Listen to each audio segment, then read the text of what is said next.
Salut à tous les gars, c'est Cbix, j'espère que vous allez bien. Aujourd'hui, nouvelle vidéo sur une crypto en particulier, Alephium avec le token Aleph. Alors gros dossier aujourd'hui, on va passer une grosse partie sur les fondamentaux et après à la fin de la vidéo, je vous ferai une analyse technique comme d'habitude. Alors il y a vraiment énormément de choses à dire, vous allez voir ça dans cette vidéo. Je vais essayer de vulgariser au maximum toutes les technologies que possède Alephium. On verra également la tokenomics et plein d'autres choses. La crypto Alephium est une blockchain de layer 1, c'est-à-dire qu'elle possède tout simplement sa propre blockchain. Et elle va vraiment s'axer sur la scalabilité, la sécurité, tout en essayant d'offrir des fonctionnalités de décentralisation. Donc on a plusieurs grosses technologies qui ressortent du projet. Je vais essayer de vous les simplifier au maximum durant cette vidéo. Tout d'abord, on va avoir la méthode de sharding qui est un petit peu plus futuriste, un petit peu plus avancé, en tout cas qui l'aborde de manière différente que les autres blockchains. Le sharding, ça signifie diviser une grosse base de données en plusieurs petites parties, donc ce qu'on va appeler en français fragment, mais en anglais shard, et ça va permettre à plusieurs ordinateurs du réseau de traiter les différentes parties de la blockchain en même temps, et ce qui va donc en l'occurrence accélérer le système. Maintenant, le sharding sur Alephium va être un petit peu plus spécial. Ils ont innové un modèle qui va s'appeler le block flow. Ça va permettre de mieux se répartir la charge de travail sur le réseau et du coup directement d'améliorer la scalabilité. Maintenant, deuxième grosse technologie. Donc vous connaissez tous, je pense, le proof of work, donc la preuve de travail. C'est la technologie que va utiliser Alephium, mais un petit peu plus modifiée. Là, en l'occurrence, on va être sur de la proof of less work, c'est-à-dire une preuve de travail optimisée. Et grosso modo, c'est un modèle un petit peu différent qui va viser à rendre le minage plus efficace et moins énergivore. Donc jusqu'à maintenant, vous pouvez observer certaines similitudes avec le Bitcoin. On peut également voir que c'est un modèle UTXO. Donc comme le Bitcoin, on a vraiment énormément de similitudes avec celui-ci. On peut dire que c'est en quelque sorte un Bitcoin un petit peu plus évolué, en tout cas dans sa manière de faire. On va voir qu'on a également énormément de similitudes avec Ethereum au niveau des smart contracts et que là encore une fois, c'est un petit peu un Ethereum évolué mais avec des technologies qui ont été un petit peu revues. Au niveau des smart contracts, tout d'abord, un smart contract, ça va être un programme informatique qui va exécuter automatiquement les règles lorsqu'une condition est remplie. Donc les smart contracts d'Alephium vont être conçus pour être plus simples et moins coûteux que sur d'autres blockchains comme Ethereum par exemple, ce qui va vraiment faciliter l'utilisation pour des applications décentralisées comme la DeFi. Ça va réduire les coûts de transaction et du coup, en l'occurrence, les développeurs sera beaucoup plus attractif pour eux de venir développer des applications sur le réseau. Ça c'est très bullish parce que plus on aura d'applications qui seront développées sur le réseau, plus on aura une adoption de masse qui se fera rapidement. Donc voilà, grosso modo, grosse technologie qu'il y avait à savoir sur le projet. Maintenant, on va vraiment passer aux data on-chain. Alors tout d'abord, il faut savoir qu'ils ont une TVL d'un petit peu moins de 15 millions, c'est-à-dire la total value lock, le nombre de tokens qui vont être bloqués dans des protocoles sur la blockchain Alephium. Là, on s'est écrit 14,9 millions. On peut voir que si on se met sur Defilama, on a également le même chiffre. Donc les taux sont bons. Après, on peut voir que au moment de l'ATH, on avait un total value lock qui était bien évidemment plus élevé, mais malgré la correction, on a quand même encore pas mal de liquidités dans le protocole, donc ça c'est plutôt bullish. On n'a pas tous les investisseurs qui sont partis, on a encore pas mal de fonds. Après, attention, 15 millions, ça reste assez peu, mais on a très peu d'applications encore sur le réseau, comme vous pouvez le voir là. Donc forcément, pour bloquer de la liquidité, c'est un petit peu compliqué. Maintenant, au niveau des développeurs qui commencent à venir sur la blockchain, c'est assez positif. On en a de plus en plus, malgré le crash du token et de l'ensemble du marché crypto. On a des développeurs qui sont en constante augmentation sur le réseau, on en a de plus en plus. Donc à voir comment ça évolue, mais ça c'est plutôt bullish. Maintenant, on va passer à ce qui nous intéresse le plus, la tokenomics. Tout d'abord, alors là on est sur la Lithium Explorer. On peut voir que le hash rate est en constante augmentation. On peut voir qu'il y a un mois tout pile, on avait un pH par seconde qui était à 3,2. Aujourd'hui, on est à plus de 14,7, pardon. Donc c'est vraiment, ça explose tout simplement, c'est-à-dire qu'on a de plus en plus de mineurs qui vont venir miner cette crypto. Et en l'occurrence, ça c'est très positif parce que c'est vraiment les mineurs qui sont aux prémices de tout. Donc si les mineurs viennent s'intéresser à une crypto, viennent la miner, c'est-à-dire qu'on a quand même pas mal de potentiel et ça veut dire que le réseau est en très bonne forme parce que on a énormément d'ordinateurs, énormément de machines pour sécuriser le réseau. Au niveau donc de la répartition des tokens, on a 8% de la totalité des tokens, ce qui correspond à 80 millions de tokens qui sont pour les pré-sales. C'est-à-dire que quand on a la crypto qui a launch, la crypto qui est sortie, on a des investisseurs qui ont pu acquérir le token bien avant avec un prix un petit peu plus inférieur. En général, c'est des investisseurs avec un gros capital qui ont quand même beaucoup de contacts. On a également 3% de la total supply, soit 30 millions de tokens qui vont être dédiés à l'écosystème et au développement du projet. Et pareil, là, ils vont être lockés, donc verrouillés pendant les 4 prochaines années. Donc les 4 prochaines années après le lancement du projet. Donc en réalité, là, on a déjà des tokens qui sont libérés. On a 3% de la total supply, soit 30 millions de tokens également, qui vont être pour la team. Honnêtement, ça aussi, c'est plutôt positif. En général, c'est pas rare de voir dans des projets qu'on ait 10-15% des tokens qui sont pour la team. Là, 3%, ça reste très raisonnable. Et là, pareil, ils vont être bloqués pour une durée de 3 ans. Et on va avoir 86% des tokens, soit 860 millions, qui vont être dédiés au minage, donc directement les récompenses aux mineurs. Et ça, c'est assez bullish parce qu'ils vont être distribués sur 80 ans. Donc on va avoir un cycle d'émission qui va être très long et ça va permettre d'avoir une inflation qui va être vachement diluée. Et forcément, on aura du coup une pression vendeuse sur la crypto qui sera beaucoup moins forte. Maintenant, attention, on a quelques points noirs sur la tokenomics, notamment sur les données qui sont données par CoinMarketCap, qui sont totalement fausses. Alors, CoinMarketCap nous dit qu'on a une capitalisation boursière de actuellement 137 millions de dollars avec une offre en circulation de 87 millions d'Aleph. Là, c'est des datas qui sont totalement fausses. La vraie circulating supply, c'est celle-ci, 202 millions de tokens qui sont actuellement en circulation. Alors, pourquoi ces 87,5 millions de tokens sont faux? Tout simplement parce que CoinMarketCap prend uniquement en compte les tokens qui ont déjà été minés et pas les tokens qui ont été libérés et qui appartiennent aux investisseurs. Pourtant, c'est totalement débile parce que ces tokens peuvent être vendus à tout moment. On peut même vérifier ça juste ici. Si on se met en octobre 2024, on peut voir qu'on a 115 millions de tokens en plus. Et donc, si on ajoute ces 115 millions de tokens en plus aux 87 millions,5 de tokens qu'on a déjà actuellement, ça nous donne notre fameux 202 millions. Donc maintenant, si on recalcule la capitalisation boursière, ça nous donne plus 137 millions de dollars, mais 317 140 000 dollars de capitalisation boursière. On est sur un plus de x2,5, donc la différence est juste énorme.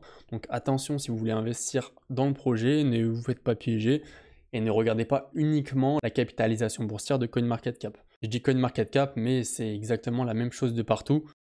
Si vous regardez sur CoinGecko, sur LiveCoinWatch, etc. Maintenant, si vous voulez acheter le token Aleph, vous pouvez l'acheter sur Gate.io, Mexe, BitGet, Bitmart, Coinex. Les autres exchanges, je ne les connais pas, je ne vous les conseille pas. Maintenant que les fondamentaux sont dits, je pense que je n'ai oublié aucune chose, que ça soit sur les différentes techs, que ça soit sur la tokenomics. Dites-moi en commentaire si j'ai oublié des informations importantes. Mais on va passer à l'analyse technique. Juste avant ça, je tenais à vous dire que je possède personnellement des tokens Alephium. Donc je peux être potentiellement biaisé sur mon analyse technique, mais je vais essayer d'être le plus neutre possible. Donc on est sur la charte d'Alephium sur le contrat de Gate.io. C'est la charte où on retrouve vraiment le plus d'historique. Ça a été son premier listing, Gate.io, sur un exchange centralisé. Alors forcément, il me semble que le token est sorti fin 2021. On n'a pas vraiment tout l'historique, mais on a vraiment quasiment tout ce qu'il nous faut. Donc au listing du projet sur Gate.io, on a eu un joli pump. Suite à ça, un gros retracement. Après, on a eu notre fameux bear market que tout le monde connaît, qui a duré pour Alephium un long moment, plus de 160 jours. Après cette grosse accumulation, on a eu une tendance haussière qui a été très violente et qui s'est effectuée en 2 phases. Donc une première phase, on est parti de 12 centimes, on allait chercher à plus de 2,50 $. Suite à ça, on a réalisé un léger retracement qui a duré quelques semaines. Puis on a eu notre fameuse deuxième jambe haussière qui nous a amené à un prix de 3,85 $, ce qui est actuellement notre fameux ATH. Après, bien évidemment, on a eu notre gros retracement comme sur l'ensemble du marché crypto, qui nous a emmené de notre ATH jusqu'à un prix de 0,96 $. Mais quand on a eu une accélération haussière qui est aussi forte de 3000%, c'est-à-dire plus de x30 juste avant, c'est quelque chose de totalement normal. Maintenant, quelque chose de très bullish, si on se met dans une plus petite time frame, on n'a tout simplement pas cassé notre zone de rechargement quand on a réalisé notre bottom. On s'est approché des 0,786, on peut voir qu'on a été repoussé très fortement et on a un gros mur d'acheteurs étant donné qu'on a réalisé plus de 132% en même pas une semaine, donc c'est juste énorme. Donc on a eu beaucoup de whales qui ont acheté juste ici dans ces niveaux pour pas passer en dessous des 0,786. Ça prouve qu'on a quand même un certain engouement autour du projet. Maintenant, depuis cette période-là, depuis le 14 juillet, on peut voir qu'on compresse assez fort la volatilité. On pourrait même tracer, pourquoi pas, un petit triangle de compression comme ça, même si j'estime qu'il n'est pas vraiment très clean, étant donné qu'on n'a que 2 touches ici, qu'il n'est pas très droit. Donc je préfère uniquement laisser la trendline du bas. Autre chose qui est assez bullish, la majorité des cryptos ont fait leur bottom le 5 août, c'est-à-dire ici, quand on a le Bitcoin qui est passé en dessous des 50 000 $, que le marché était vraiment très rouge, et ben non, Alephium a réalisé son bottom bien avant. Donc ça montre encore une fois quand même une grosse résistance de la part du projet. On l'a réalisé donc début juillet. Ça fait maintenant plus de 2 mois qu'on est en train de compresser la volatilité. Autant vous dire que quand ça va partir, que ça soit dans un sens ou dans un autre d'ailleurs, ça va partir assez fort. Vous pouvez voir qu'on est actuellement en train de casser cette trendline vers le bas. C'est pas forcément une mauvaise chose. Pourquoi? Ce que vont faire la majorité, pas forcément des débutants, mais des retail, ils vont positionner des ordres à l'achat ici, ici, ici, ici. Donc vraiment sur notre trendline. Et les institutionnels, leur but, ça va être d'aller chercher ces liquidités pour pouvoir se positionner. Donc ce qui peut être assez intéressant, ça serait de faire une jolie mèche comme ceci pour aller liquider tout le monde et tous les retail qui ont mis des ordres d'achat juste ici pour rebondir et clôturer au-dessus des 0,618. Vraiment, si on a 2 niveaux à surveiller, c'est vraiment les 0,618 et les 0,786. Faire un scénario comme ceci, aller liquider la trendline, rebondir, clôturer au-dessus, partir pourquoi pas en tendance haussière. En plus de ça, ça nous permettrait de faire un joli W juste ici. Donc si vous voulez vous positionner à l'achat, maintenant c'est une très bonne zone. Les 0,78, bon, on est quasiment à quelques pourcentages près. Donc on est clairement sur une bonne zone d'achat, sur une zone qui est très attractive. Les probabilités qu'on rebondisse sur les 0,78 sont quand même assez hautes. Et dans tous les cas, les gars, vous avez juste à dézoomer la charte. On a quand même un ATH qui est à 3,85 $. On est actuellement à 1,56 $. Si on prend nos prix actuels jusqu'à l'ATH, on est sur un 150%, c'est-à-dire x2,5. Donc ça nous fait déjà une très belle perf. Après attention, avant l'ATH, on a peut-être quelques zones qui vont potentiellement nous bloquer. Donc je pense notamment à ce rectangle violet ici. On peut voir que c'est une grosse zone de résistance et de support. On peut voir qu'à chaque fois qu'on passe dans cette zone, que ce soit à la baisse ou à la hausse, on a un petit peu de mal à la passer. Donc faites attention, on risque potentiellement, encore une fois, comme on l'a fait ici début juin, comme on l'a fait ici fin juillet, comme on l'a fait ici début septembre, potentiellement se faire rejeter une dernière fois avant de passer. Mais dans tous les cas, je n'ai aucun doute, on retrouvera notre ATH. Donc voilà au niveau des différents points d'entrée qui sont assez intéressants. Maintenant, les points de sortie, c'est quand même la chose la plus importante dans votre stratégie. Donc j'en ai calculé plusieurs comme d'habitude. Tout d'abord, si vous êtes plus intéressé par le projet, que vous avez envie de sortir, la zone qui peut être assez intéressante, c'est l'ATH.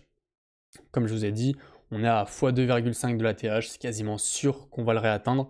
Donc sortir maintenant, surtout si vous êtes en perte, c'est pas forcément la meilleure des idées. Potentiellement attendre l'ATH, ça peut être assez intéressant. Maintenant, si vous voulez rentrer maintenant, ou alors que vous êtes rentré plus tôt et que vous avez des convictions sur le projet, la première target, le premier TP qui me semble assez intéressant, ça va être les 1,618 aux alentours des 7,13 $. Ça vous fait un 360%, donc entre x4 et x5, x4,6 grosso modo. Et c'est une target qui est quand même plutôt sympa pour une crypto qui est capitalisée à l'heure actuelle à 350 millions de dollars. La deuxième target, ça va pas être les 2,618, on va s'arrêter un petit peu avant, aux alentours des 9,5, 9,8 $, tout dépend. Mais c'est assez intéressant, pourquoi? Déjà parce qu'on va être proche des 2,618 et on va être en dessous de la target psychologique des 10 $. Donc moi personnellement, mon deuxième TP se situera ici aux alentours des 9,5, 9,6 $. Et les 2,618 à un petit peu moins de 11 $, 10,95 $, ce qui nous fait quand même un très beau x7, 600%. Et pour les plus dégènes d'entre vous, vous avez la dernière target au niveau des 3,618, ce qui nous amènerait à 14,76 $. Donc voilà les gars, c'est déjà la fin de cette vidéo, j'espère que celle-ci vous aura plu. Si vous avez des questions à propos des fondamentaux dont je vous ai parlé en début de vidéo, de l'analyse technique, que ce soit sur les points d'entrée, les points de sortie, etc., n'hésitez pas à me le poser dans le groupe Telegram qui est dans la description. C'est totalement gratuit, c'est le groupe de la communauté. C'est un groupe sur lequel on est très actif, on parle énormément de différents sujets en lien avec la crypto qui sont souvent très intéressants. De mon côté, je vous dis quand je rentre que je sors d'une crypto, je vous explique mes différentes targets sur différentes cryptos. N'hésitez pas à rejoindre, je vous mets le lien en description.